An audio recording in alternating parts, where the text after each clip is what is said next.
Well, I've always thought that Wikipedia is a missed opportunity, that we could do much better.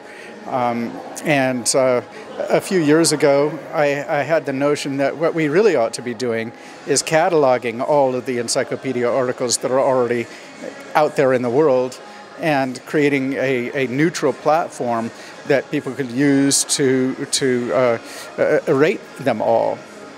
And then encourage people to write more. And I think that if we were to do this would create a knowledge marketplace that would enable humanity, basically, finally, to represent the best of its knowledge in the most readable fashion. And such a thing just doesn't exist.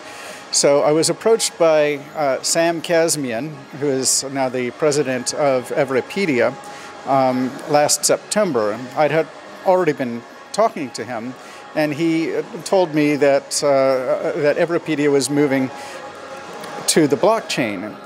Well, Everipedia is a fork of Wikipedia, and they've also added 1 million of their own articles as well.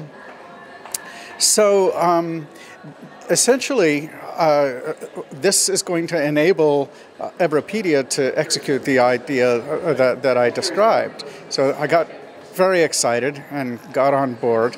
And that's really not the only reason, though. Another big part of the reason why we are moving to the blockchain is a lot of the work that's done on Wikipedia is it's not compensated by anyone. And the vast majority of the work done. And yet billions and billions of dollars of revenue, or not revenue, obviously, of value is created, and it's not compensated. It's just sort of thrown down a black hole.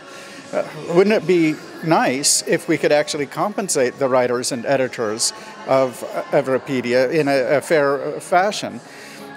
And, well, the way to do that, I think, without concentrating a lot of power, because knowledge is power in multiple senses, is to decentralize the ownership of the encyclopedia, and that is precisely what the blockchain allows to happen. And there's other things. For example, it would be very difficult to censor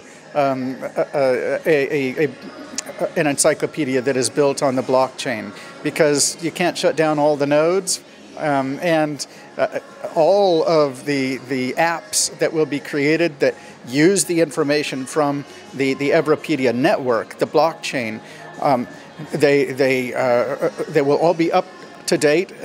Unlike Wikipedia, Wikipedia is like the main site. Everipedia, the Everipedia network is going to be a network of apps that are all up to date, and they're all sort of equals in contributing to a global resource.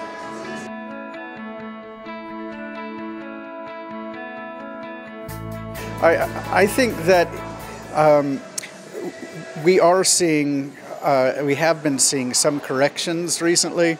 And I think we'll continue to see some corrections. Who knows how big the corrections will be, and when they will happen, and why they will happen when they do, and so forth. So, yeah, I mean, without a doubt, it seems frothy right now. On the other hand, Bitcoin and cryptocurrencies are not going anywhere. The reason why people feel like it must be a bubble is that it just seems like currency made out of nothing, right? Well, that is precisely what a fiat currency is. If your listeners don't know what that means, just look it up on Everipedia, fiat currency. Basically, the governments, they create money out of thin air. They can say that it's backed by gold, but gold does not actually back all of that money, right? Well, what if instead of trust in the government being the guarantee of the value of the currency, what if it's trust in all of humanity instead, right? Then ultimately it's quite possible that we will have a brand new financial system. I think there's a very good chance that will happen. I don't know, but yeah.